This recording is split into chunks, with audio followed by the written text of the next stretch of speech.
Bem-vindos a mais um episódio do podcast de Ténis Sem Gravata. Eu sou Marlene Gaspar, apaixonada pelo mundo das marcas e da comunicação, e sentamos-nos aqui de ténis para falar com os líderes que desenham o futuro e que antecipam tendências, e hoje temos o privilégio de receber Cristina Sayago, diretora-geral da Clarins.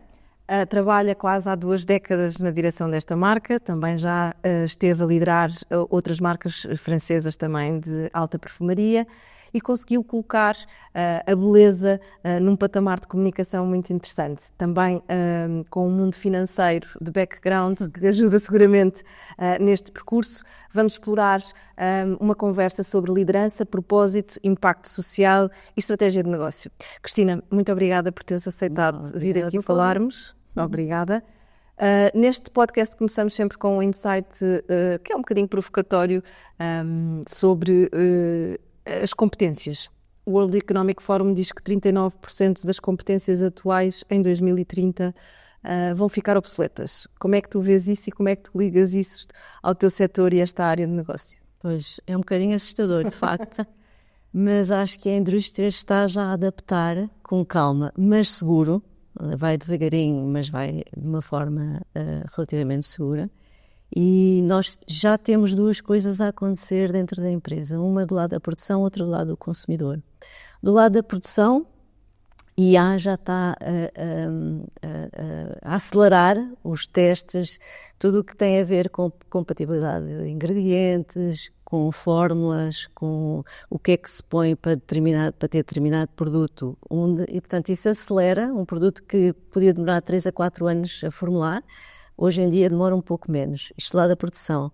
Do lado do consumidor também temos uma coisa já em uso muito original, que é uma plataforma com base em blockchain, em que o consumidor lê o QR Code do seu produto dentro da embalagem. Portanto, a embalagem tem um QR Code que fotografa e consegue-se perceber todo o processo, desde a produção, desde a apanha dos ingredientes até ao produto final que chega à nossa casa. E, portanto, isso dá uma transparência e uma confiança ao consumidor que antes não era possível porque não havia esta tecnologia. E ele procura muito saber essa questão dos ingredientes. Cada vez mais as pessoas mais novas. Há essa curiosidade. Sobretudo as pessoas mais novas gostam imenso de pesquisar e, portanto, vão logo ver o que é que está a acontecer. Tu já definiste que o propósito e a missão da Clarins é tornar a vida mais bela. Tem sido sempre esse o caminho. Como é que isto se consegue traduzir no dia-a-dia? Porque estamos sempre a falar de cosmética, beleza. E como é que este se relaciona com algum preconceito que já deves ter ouvido estes anos todos, que é a questão de ser um bocadinho superficial? Então, eu acho que a beleza na ótica da Clarins não é para transformar e esconder menus. É mais para potenciar aquilo que nós temos. Por isso, sempre que se abre um produto Clarins, há a textura, há o aroma, há o gesto, há o aquecimento na palma da mão antes de aplicar. Portanto, todos esses bocadinhos são bocadinhos para mim e são bocadinhos de cuidado. Portanto, não são de transformação, são de cuidado. E o que é que acontece quando nós cuidamos de nós? Há conforto, há confiança, há autoestima e por isso já deixa de ser superficial, não é? Porque é exatamente isto que a Clarins proporciona. Pequenos gestos transformam-se em beleza real. E por falar também em beleza real, que é um conceito que as marcas têm tentado catapultar, também há dados preocupantes e falavas há pouco também das gerações mais novas. Há um estudo, um relatório da Dove de 2024, que diz que 2 em cada 5 mulheres estavam disponíveis para ceder 1 ano das suas vidas para ficarem com corpos mais perfeitos, para serem mais belas. Está a valer tudo em nome da beleza? De todo. Não vale de todo a saúde, não vale a autoestima, mas há de facto uma posição em que as pessoas assumem o seu corpo como inimigo. E, portanto, é preciso corrigir tudo. E assumem a coisa como um projeto que é preciso transformar tudo. Se eu sou gorda, tenho que ser magra. Se tenho o cabelo liso, tenho que ter o cabelo encaracolado e assim sucessivamente. Nunca estamos bem. Nunca estamos bem. E isso é preocupante. E, portanto, é preciso ver a beleza como uma coisa de cuidado e não como uma pressão que implica a pessoa estar sempre a corrigir. E qual é a responsabilidade das marcas nisso? Como é que elas podem... Precisamente aceitar aquilo que temos, melhorar aquilo que temos e potenciar aquilo que temos, porque a coisa depois sai com outro brilho. E eu acho que eu vi isto muito na internet e eu adoro a frase, não sei quem é o autor, lamento, mas é a ideia do não há mulheres feias, há mulheres sem batom. E um bocadinho aquela ideia, eu acho que até o povo brasileiro usa muito isso, não há mulher feia, há mulher pobre. Como é que tu definirias a beleza? E o batom tem aqui um fenómeno interessante que eu recordo que há muitos anos que li quando havia uma crise grande no país, o batom era aquilo que sustentava as marcas, porque explicava-se que basta pôr uma corzinha e há quase um efeito de makeover, um extreme makeover, que outros produtos são mais para esconder, este é para enaltecer. Como é que tu vês a beleza? Como é que tu a definirias? Eu não vejo a beleza como um padrão, vejo a beleza como uma coisa autêntica. Portanto, a autenticidade é absolutamente fundamental, porque a transparência com que as pessoas vivem, o bem-estar consigo próprio e com os outros, proporciona uma energia, não só para si próprio, mas para toda a gente que está à volta. E, portanto, se houver um padrão, lá está, há sempre um combate e uma tentativa de mudar alguma coisa que causa frustração. Se nós formos autênticos, a coisa é mais pacífica. Sim, sem dúvida. E quando se lidera uma série de equipas onde a beleza é a missão, há uma maior pressão, e como é que se garante que todas as equipas veem a beleza dessa forma? Porque, no fundo, é uma missão, é uma visão da empresa, não é? Esta questão da autenticidade. E as marcas, os vossos produtos, acabam por trabalhar nesse sentido. Porque é difícil também numa indústria onde a pressão é onde é que está o elixir milagroso, não é? Não sei, digo, como consumidora também, não é? Bom, eu acho que a liderança passa sempre por estar ao serviço das pessoas. É preciso motivar constantemente, é preciso inspirar constantemente. É um trabalho diário. Há uma frase que eu não me lembro de quem, mas há uma frase interessante que diz good leaders make you believe in you, great leaders make... Não é assim.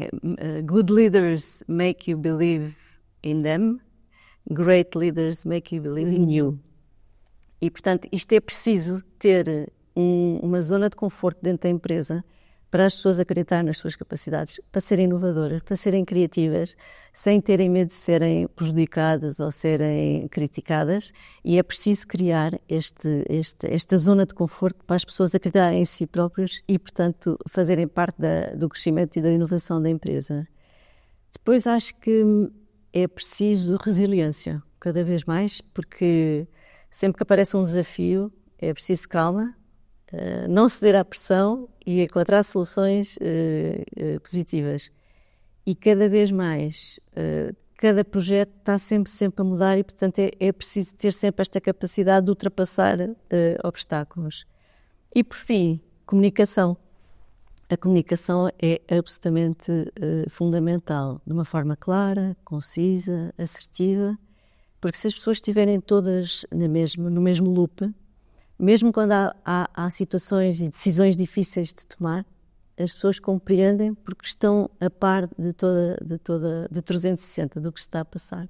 E o exemplo que começaste logo por dar do QR Code também é uma forma de comunicação, não é? É uma forma de eu conseguir divulgar transparentemente quais são os produtos que eu estou a usar. E que antigamente, se calhar, as marcas o que diziam é isto não foi testado em animais ou aquelas salvaguardas. Portanto, é muito interessante o poder da comunicação. Vamos aqui puxar a brasa à nossa sardinha, mas que faz muito... É absolutamente fundamental, até para criar uma ligação de longo prazo ao consumidor, não é? Porque a confiança e a transparência cria essa ligação de longo prazo. E, portanto, é de facto uma forma de comunicar.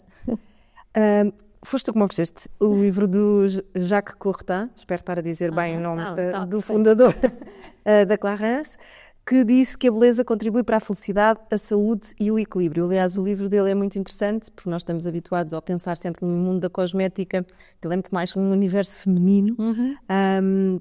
E é interessante porque como é que tu te sentes numa função que é muito um universo feminino e agora estamos a evoluir porque sabemos que o que está a crescer mais até é o segmento masculino, até porque também há mais espaço para crescer, diga-se assim. Também sejamos francos, como é que interpretas esta visão de Jacques Coubertin aos dias de hoje e como é que se consegue ainda distinguir esta marca num universo tão competitivo? Tão competitivo, sim.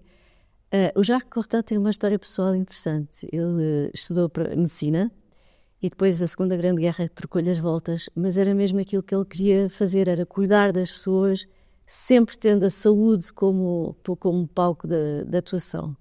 E acabou por abrir o seu próprio gabinete. Portanto, a Clarins nasce num gabinete e onde recebia pessoas que tinham partido braços ou pernas e tinham sido operadas e, portanto, ele sempre teve esta coisa de cuidar do outro muito presente na sua atividade. E as pessoas começaram, obviamente, passa a palavra, não é? E as pessoas começaram a entrar na vida dele sempre pelo lado da saúde. E ele depois tinha muito cuidado com a forma como recebia o serviço que dava, o aconselhamento que depois as pessoas levavam para casa e, portanto, a partir daí o serviço completou o 360. Não só os produtos são bons, porque fazem aquilo que prometem, o serviço é excepcional e isso de facto liga emocionalmente o consumidor à marca. Sim, a história dele até é muito interessante porque ele teve alguma relutância em vender cosméticos, portanto era muito mais a parte do tratamento, do cuidar, não é? Sem dúvida. E depois disse, bem, se as outras marcas estão a fazer, eu também vou, porque as mulheres se calhar não precisam de se pintar tanto, maquiar tanto, pintar se calhar é um termo só a leiga que pode utilizar. Mas lembro-me de ler esse episódio no livro que achei interessante, que ele foi quase ter que ir atrás daquilo que o mercado procurava. E isso também eu acho que foi um grande ensinamento que também aprendi contigo. Eu passei-me a maquilhar muito menos e se calhar agora preciso muito mais, porque o autocuidado é super importante para depois não termos o reforçar. Exatamente. Ainda estamos em work in progress, como tu sabes. Tenho décadas de atraso. Atrás do prejuízo. Há bocadinho falaste na autenticidade e que cada vez há menos estereótipos e eu acho que também com a evolução temos vindo isso. Nós as duas também vivemos muito presente a geração dos anos 90, onde havia um estereótipo de beleza se calhar mais marcante, onde tínhamos o conceito de top models, que eu acho que agora se calhar temos a Victoria's Secret, que ainda existe, mas não é com essa visibilidade toda, mas o mercado acaba por estar bastante fragmentado em termos de estereótipos, o que é interessante esse movimento e positivo. Como é que nós conseguimos com o consumidor criar este valor sustentável e promover a ausência de estereótipos? A Clarins desde sempre que teve uma característica absolutamente fundamental, que é ouvir o consumidor. Voltando um bocadinho à história de Jacques Coubertin, quando ele tinha o seu gabinete, ele ouvia o que é que as pessoas gostavam de ter e o que é que precisavam e, portanto, dava-lhes a solução. Quando a marca passou para fora do gabinete, o homem de facto foi muito visionário e pôs em todas as embalagens dos produtos, pôs um leaflet onde perguntava a opinião da pessoa sobre o seu produto e que produtos mais é que gostaria que a Clarins lhe oferecesse. Isto era o CRM de há 70 anos atrás, não é? Hoje já não há papel, é uma coisa mais digital, mas de facto é uma coisa muito visionária, por isso ele nunca deixou de ouvir o consumidor. Muitos dos produtos da Clarins apareceram e foram fabricados por pedido dos consumidores, pois havia na altura uma grande equipa que lia os papelinhos todos e depois fazia um resumo, um report, exatamente. Era os data-driven na altura, já era data-driven, mas um bocadinho mais básico. Exato. Por isso, ouvir o consumidor sempre foi a prioridade da Clarins. E porque ouvimos, criamos confiança, porque o consumidor, como eu estava a dizer há bocadinho, de facto tem muita confiança nos produtos porque nós oferecemos, prometemos e entregamos. E, portanto, há aqui a transparência e a confiança entre o consumidor e a marca que se prolonga no tempo. E essa é a grande força da Clarins para estar bem agora e estar bem no longo prazo também. Eu há bocado já me atropelei na minha sequência e falei já do insight dos homens estarem a usar muito mais, o que também é bom. Mas num mercado tão associado ao feminino, ao universo feminino, quais são os desafios de comunicação que isso traz para uma marca também como... Tem que ser um bocadinho diferente. Tem que ser diferente. Tem. Os homens têm que ser problema-solução, não gostam de perder muito tempo, tem que ser uma rotina muito rápida e curta. Assim que encontram o produto certo, são super fiéis, enquanto que as mulheres são muito mais permeáveis à novidade. À experimentação, sai uma coisa nova, vão logo a correr experimentar. Os homens não. Os homens encontram uma coisa certa e não largam. E até às vezes compram 2 ou 3 de cada vez, que é para não se terem que amassar e não ir à loja outra vez. Normalmente, o homem começa a experimentar umas coisas que estão lá em casa, de alguém. Ou da mulher, da namorada, da filha, ou o que for. Entre eles não falam sobre isto, não falam. Cada um não trocam. Não, cada um trata assim. Não trocam dicas. Não trocam dicas, mas de facto a pele do homem é diferente, é mais grossa, tem uma coisa horrível todos os dias que é a agressividade do barbear, não é? Uma lâmina a passar pela cara e portanto é preciso dar-lhe conforto mais rápido e com mais potência e assim, como disse, assim que eles percebem a rotina certa, mantêm-se fiéis. Muito bem. A cosmética influencia a autoestima, já usaste essa expressão, e o bem-estar. Como é que uma marca de beleza pode ser um agente real de desenvolvimento social e comunitário? Porque parecem às vezes 2 coisas antagónicas. A Clarins Portugal também participa. Temos o programa Mary's Meal, que é um programa em que uma bolsinha com produtos lá dentro, 100% da venda vai para Mary's Meal. É uma organização internacional que alimenta crianças em África, porque às vezes as crianças vão à escola e comem só uma vez por dia, é quando estão na escola, e já demos muitos milhões de refeições. Depois temos um outro programa em que parte do nosso óleo de corpo vai para a investigação da artrite, precisamente porque não é uma doença de velhos como normalmente as pessoas pensam. Mas não é. Há muitas crianças também a sofrer dessa doença, onde ainda não há solução. Portanto, nós participamos no research e há outra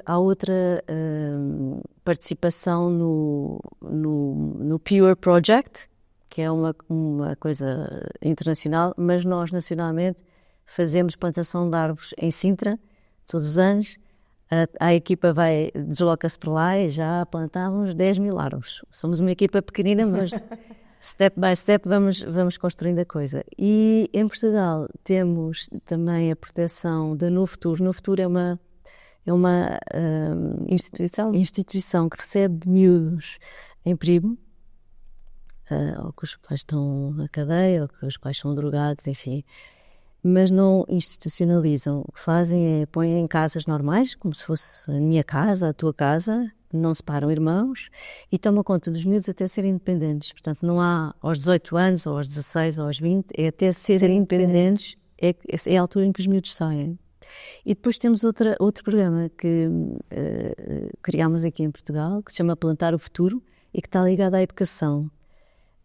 Que é acessível não só para as nossas pessoas da empresa, mas também é acessível para toda a força de vendas dos nossos retailers que trabalham a nossa marca. E o que é? Nós damos 3 anos, participamos 3 anos de estudo da universidade ou da creche, de filhos, netos, sobrinhos, etc., destas pessoas. A única coisa que elas têm que fazer é completar a formação de todos os nossos produtos e lançamentos e ter 80% das coisas certas. E, portanto, podem se candidatar fazendo. Há sempre uma ligação entre a educação que nós pretendemos criar com a educação que nós pretendemos oferecer para as pessoas crescerem. Não saindo aqui do território da educação falavas logo também no início que a juventude agora faz uma utilização muito diferente e tem uma preocupação em relação aos produtos muito diferente, se calhar, do que gerações como a nossa. E eu noto, por exemplo, até porque, como tu sabes, comecei a pensar nisto muito, muito tarde, E tenho uma filha que ainda nem sequer é adolescente e já tem o seu kit de maquiagem, onde eu acho que há aqui uma tarefa muito grande de educar para, antes da maquiagem, o que quer que seja, conseguir chegar mais fundo e dizer é mesmo cuidar. Desafios é que tu vês aqui, como é que a comunicação também pode ajudar e se calhar uma marca tão instituída como a Clarins se chega e se toca neste universo. Pois não vale tudo, não vale tudo. Por isso a Clarins lançou há uns 6 anos atrás um franchise que se chama My Clarins, só para essa faixa etária, porque essa faixa etária precisa de outras coisas, não é? Os miúdos estudam até tarde, ficam com olheiras, saem e depois não tiram a maquilhagem, depois ficam cheios de borbulhas e peles oleosas e, portanto, é preciso que os miúdos tenham, os miúdos também, os rapazes também, Sim. Tenham a noção do que é indicado para a pele deles. E às vezes compram qualquer coisa, e o comprar qualquer coisa também depende da comunicação das marcas. Portanto, nesses termos, as marcas têm que ter consciência e têm que ter responsabilidade suficiente para comunicar bem o que é para quem. Se tivesses que fazer uma lista de desejos, uma wish list para os próximos anos, 10 anos no setor da beleza, o que é que tu pedirias? Vamos lá ver. Às marcas pediria mais consciência, precisamente mais responsabilidade na forma, não só de comunicar, mas também de produzir com as coisas certas, sem prejudicar nem as pessoas com falta de comunicação, nem o planeta, poluindo desnecessariamente. Ao consumidor, se calhar mais outra, tirar esta pressão da beleza que frustra muito as pessoas. Portanto, as pessoas estão sempre a lutar consigo próprias e cria imensa frustração, e ver a beleza como cuidar de saúde e cuidar de si e dar-se tempo para se sentirem melhor e mais confortáveis. E para o mercado talvez não se atropelar tanto. Sim. O consumo da beleza está a crescer também com novas dinâmicas socioculturais. Estávamos a falar um bocadinho sobre isso. Esta busca incessante pela juventude, quer queiramos, quer não, não é só também nas marcas que produzem, mas também até indo para soluções mais radicais.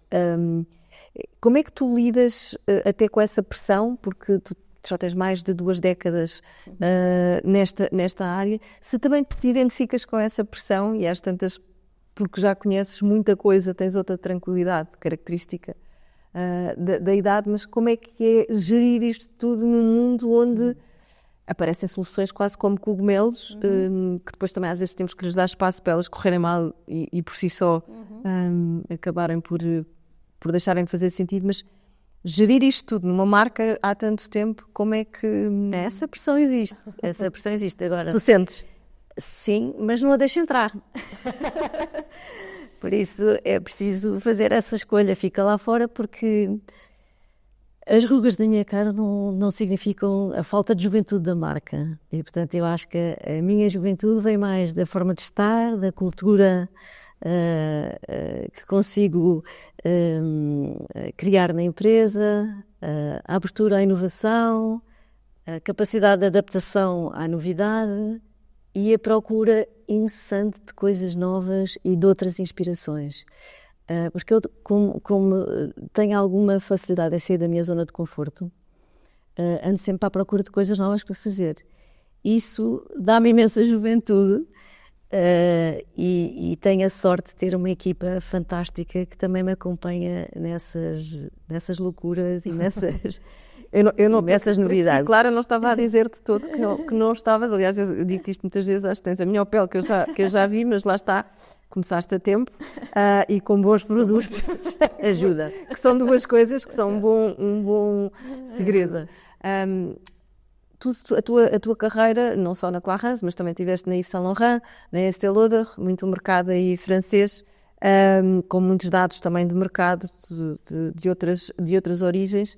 Algum insight que tu destacas assim do consumidor português, alguma característica que seja distintiva e que até tenha transformado, se calhar, o próprio negócio, que seja um learning para os outros mercados? Porque a sensação ou a percepção errada, provavelmente, que temos é a portuguesa também não é mais que se cuida. Não sei, ouvimos isto, não é bem? Não é bem. Então, a portuguesa, de facto, não se pinta muito, como tu disseste há bocadinho. Ok. Se compararmos aqui com os nossos vizinhos espanhóis, Espanha, sim. tudo cheio de cor, as portuguesas são mais sofisticadas, sim, e são mais discretas. E, portanto, usam paletes mais neutras e mais suaves, não usam o azulão e o amarelo e o verde, não usam. E, portanto, isso obviamente que influencia no negócio, não é? Nós essas cores não vendemos, enquanto que os espanhóis vendem imenso essas cores.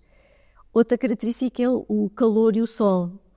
Por exemplo, bases muito, muito, muito pesadas em Portugal não funcionam, porque senão as pessoas transpiram e ficam com um aspecto horrível. Por isso as bases têm que ser mais levezinhas, quase transparentes, para estarem bem com a temperatura alta.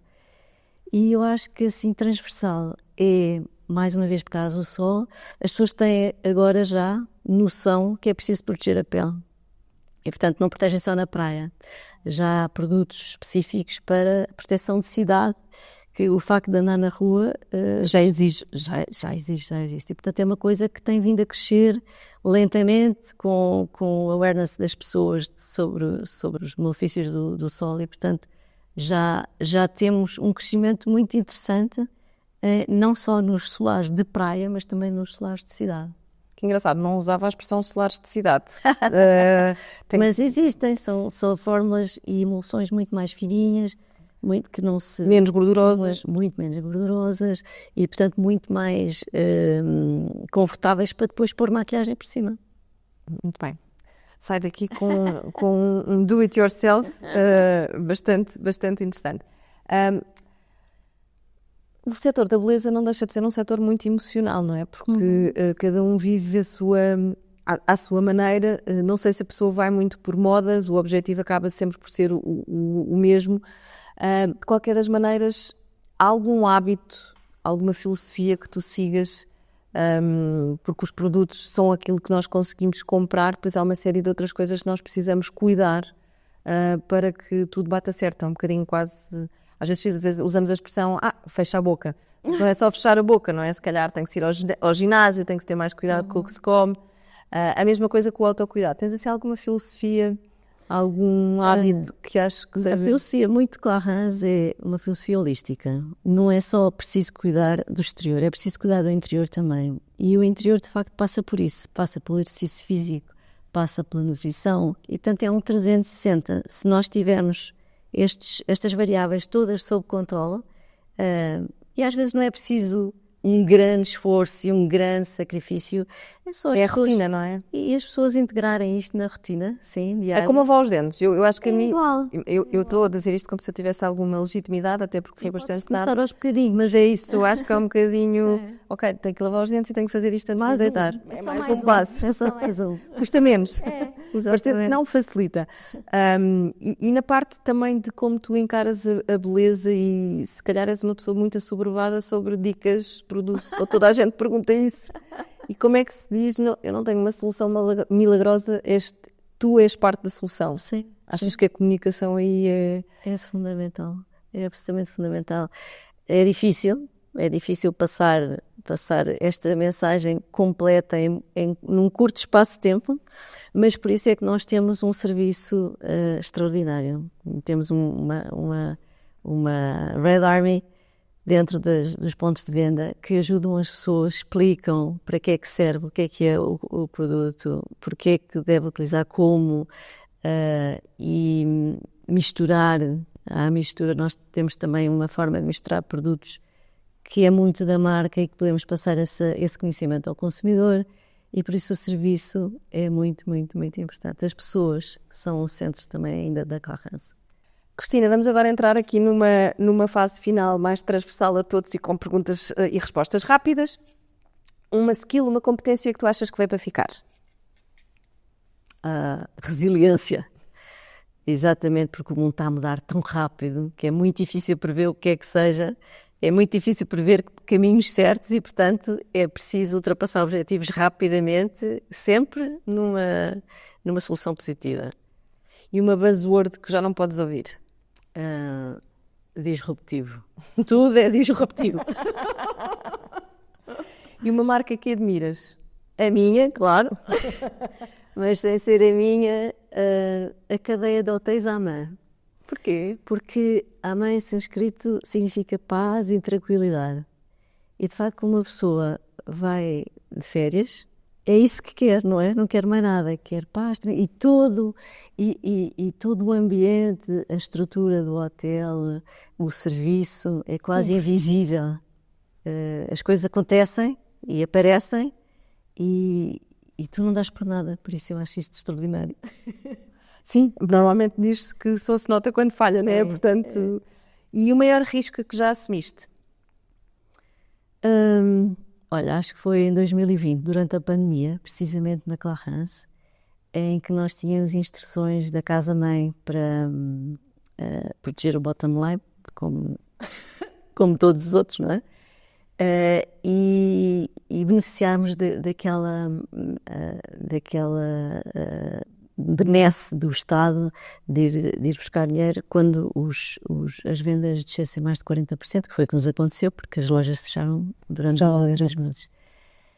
E era preciso pôr as pessoas todas em layoff. E eu não gostei da ideia.